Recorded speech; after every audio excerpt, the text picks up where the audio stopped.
March 10th, 1923. About 10 minutes to 3 in the morning, by the Bureau of Investigation's own report, Fairfax, Oklahoma, a small, oil-rich town in Osage County. The house of Bill and Rita Smith sits dark and quiet, and then it does not exist. A nitroglycerin charge detonates beneath it, and the home is torn apart in a single concussion that shatters windows across town and wakes people miles away. Rita Smith, a wealthy Osage woman, is killed instantly. So is Nettie Brookshire, the family's 17-year-old servant girl. Bill Smith is pulled from the wreckage alive, burned and broken, and lingers for days before dying without being able to name who did this to him, though he had spent months telling people he already knew. Understand what that explosion actually was. Not rage, not madness. It was a financial instrument. Rita Smith held a share of one of the richest inheritances in America, and somewhere in the dark that night, a respected church-going cattleman the whole county called the King of the Osage Hills moved one step closer to owning it. Rita was not the first of her family to die. Her sister had been shot. Her mother had been poisoned, by every later account. Her cousin had been found frozen in a car with a bullet in the back of his head.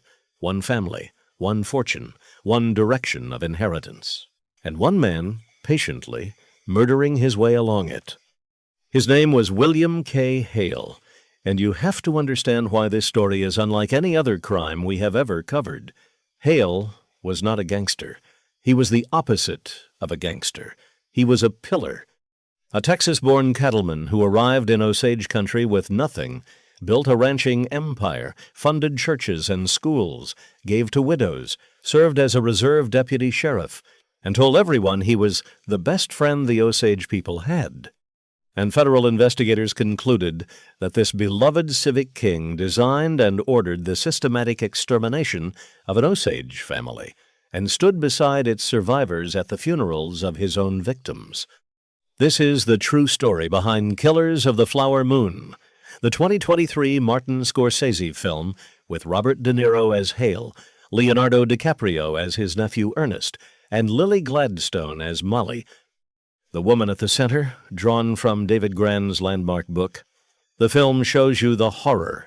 This is the machinery underneath it, the paperwork, the insurance policy, the guardianship system.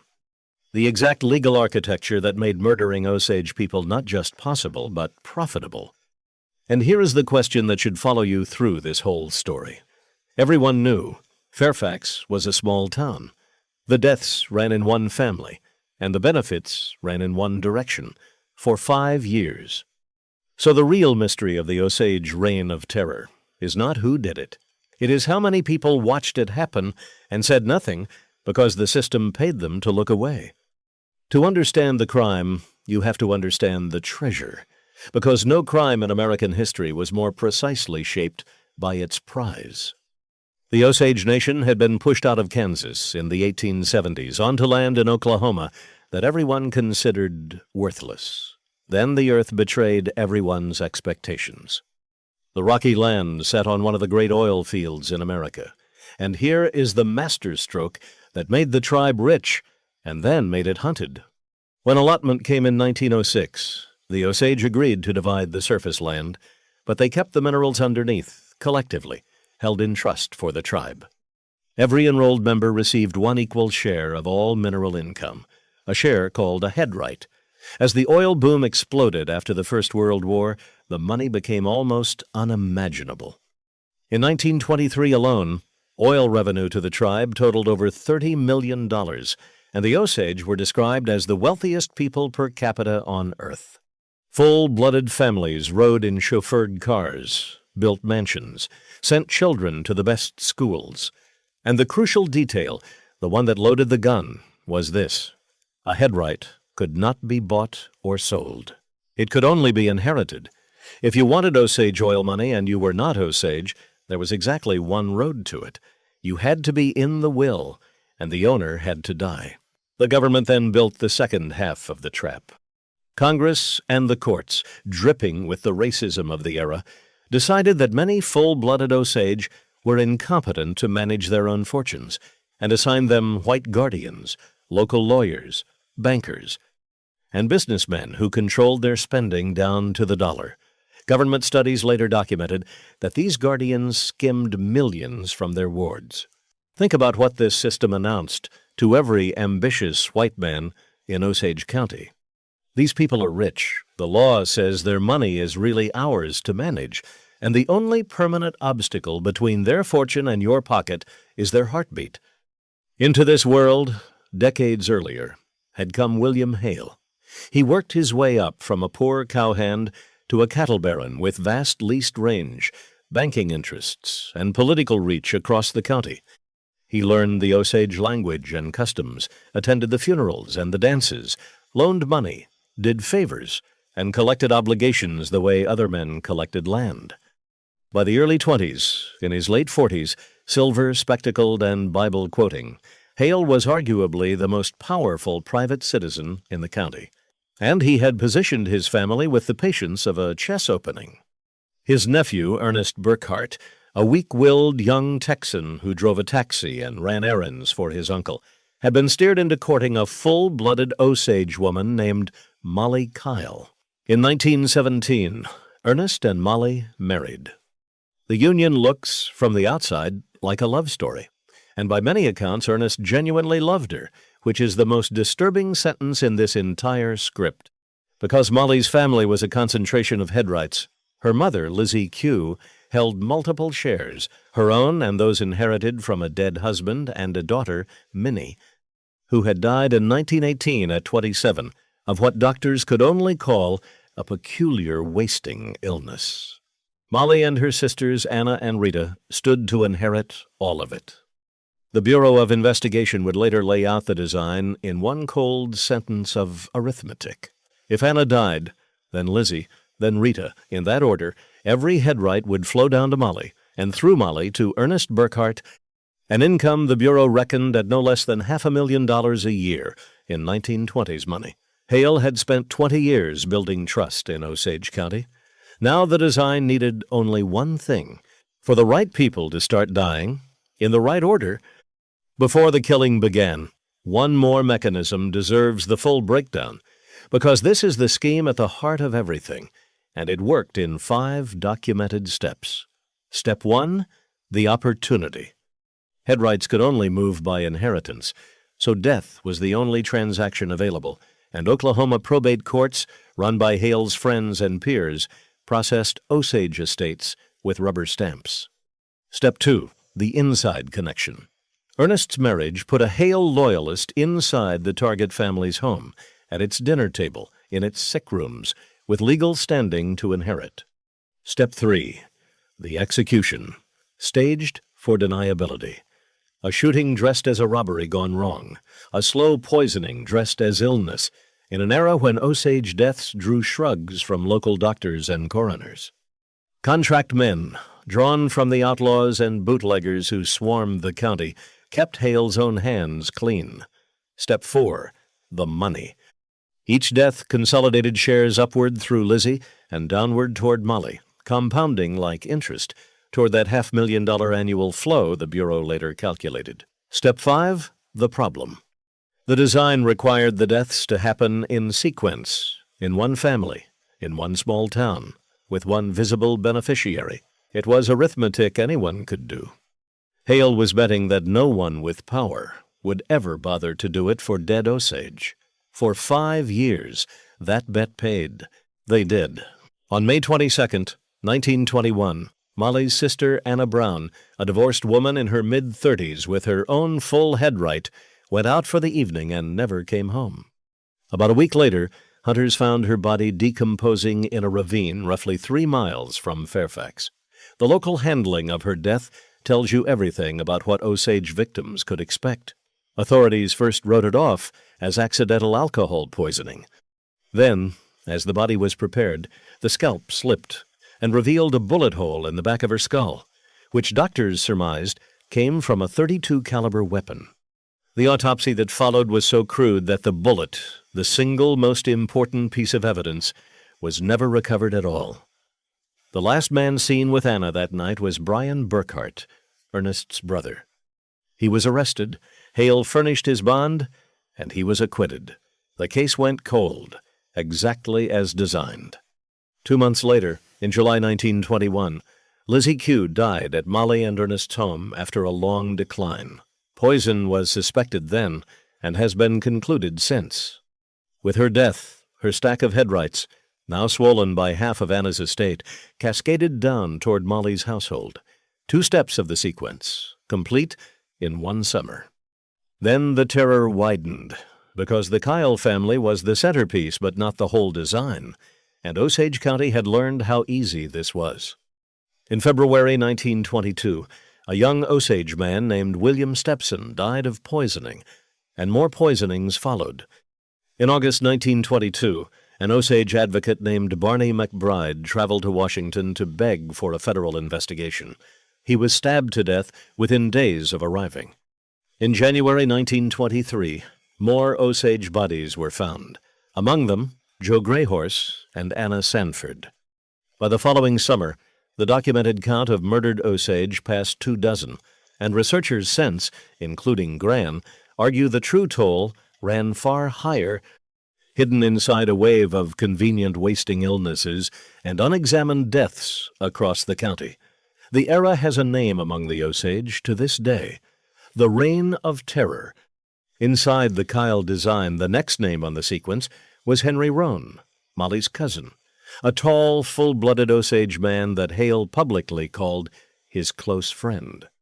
On February 6, 1923, Roan was found in the front seat of his car in a ravine, partially frozen, shot in the back of the head. And here Hale had added a flourish that would eventually destroy him, because greed is a compulsion, and compulsions leave records. Hale held a life insurance policy on Henry Roan's life. $25,000, payable to William K. Hale, a policy he had maneuvered into existence years earlier on the theory of a business debt. A cattleman holding a fortune in insurance on the life of a healthy younger friend who was then shot in the head. Even in Osage County, paper like that whispers. 5 weeks later came the explosion we opened with, and the reason for its savagery matters. Bill Smith, Rita's husband, had been openly investigating Anna's murder, telling people he had evidence pointing at Hale, and feuding with Hale over a $5,000 debt Hale refused to pay. The bomb did not just advance the inheritance. It silenced the one man inside the family loudly asking the right question. And it was one step too loud. You can shoot Osage quietly for years. You cannot blow up a house in the middle of a town and keep the world away. The Osage Tribal Council, burying its people faster than it could count them, formally appealed to the federal government, and the tribe itself paid to bring the investigators in. Sit with that detail. The victims had to finance their own rescue, and the record preserves what the terror did to the living through Molly herself.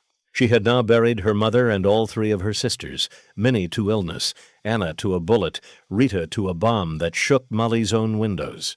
Witnesses described her continuing to attend her Catholic church, pressing local authorities about Anna's case, and posting a reward, while the man sharing her bed drove his uncle's errands. She was surrounded, and on some level the record suggests she sensed it, and she kept pushing for answers anyway. Whatever else this story contains, it contains that. The final target of the design was also its most persistent early investigator. What arrived was the young Bureau of Investigation, the future FBI, under a new director named J. Edgar Hoover, and the case nearly broke the Bureau before the Bureau broke the case. An early stumble was catastrophic. Agents sprang an outlaw informant named Blackie Thompson to gather evidence from the inside, and he promptly robbed a bank and killed a police officer. Humiliated, Hoover handed the case in the summer of 1925 to Tom White, a towering former Texas Ranger with a reputation for patience and rectitude. Remember, Tom White. His story braids with Hale's to the very end, in a way no screenwriter would dare invent. White's team went in quietly, undercover operatives seeded into Osage County as a cattle buyer, an insurance salesman, and, crucially, John Wren, one of the Bureau's only Native American agents, who moved through the community collecting what white lawmen never could. And instead of chasing shooters, white's men followed the design. Who benefits? In what order? By September 1925, the file that mattered most was the paper trail of how William K. Hale came to own a $25,000 policy on Henry Roan. And in late 1925, the design's final step was caught in motion. Molly Burkhart, the last living sibling, the funnel through which every headright now flowed, was gravely ill and getting worse. She was diabetic and receiving insulin injections from two local physicians, the Shawn brothers. Investigators concluded the injections she was receiving were likely laced with poison. Her survival plan had a clock on it. Once Molly died, everything would sit with Ernest Burkhart, a man who did whatever his uncle told him. Federal agents pulled her out of that care and away from her own household, and she began to recover. The intended final victim of the design lived because strangers from Washington took her away from her doctors and her husband. On January 4th, 1926, warrants issued for William Hale and Ernest Burkhart for the Smith bombing murders. And then the case became a war of nerves, because Hale, on arrest, was serene, confident, almost amused, a king certain that no Oklahoma jury would ever convict him, and for a while the machinery of corruption fought hard for him. Witnesses vanished or died. Two men tied to the bombing chain, the bomber Asa Kirby and the go-between Henry Grammer, died under separate suspicious circumstances before they could ever testify. Jurors and witnesses around the trials reported approaches and money. The weak link, as it always was Ernest. Caught between the uncle who owned him and the wife his crimes had been aimed at, Ernest Burkhart broke, confessed, pleaded guilty in June 1926, and turned state's evidence.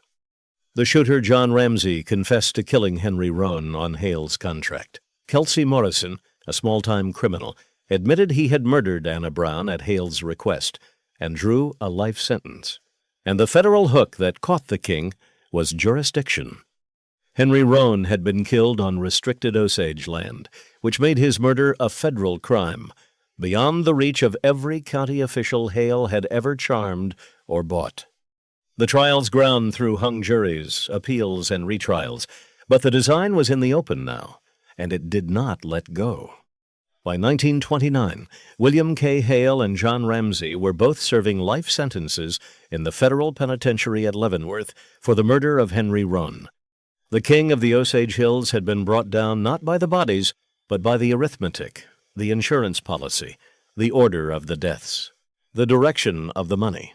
Now the ending, and every beat of it is documented and stranger than fiction.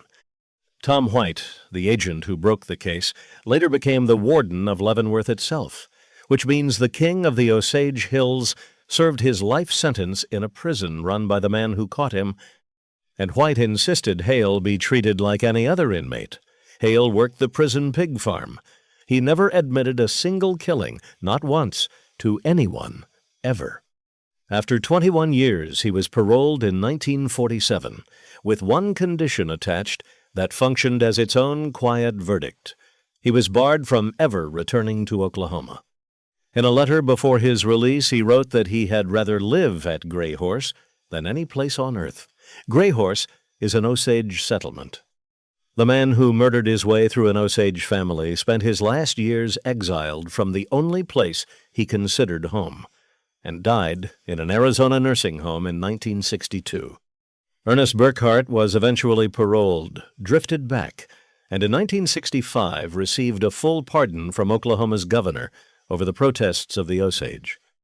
Molly divorced Ernest after the truth came out, recovered her health, was finally declared competent to control her own money in 1931, remarried, and died in 1937.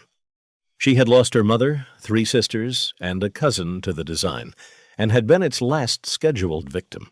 And in 1925, while the case was still being built, Congress passed a law aimed directly at this conspiracy, barring anyone who was not Osage from inheriting head rights from tribal members of half-blood or more.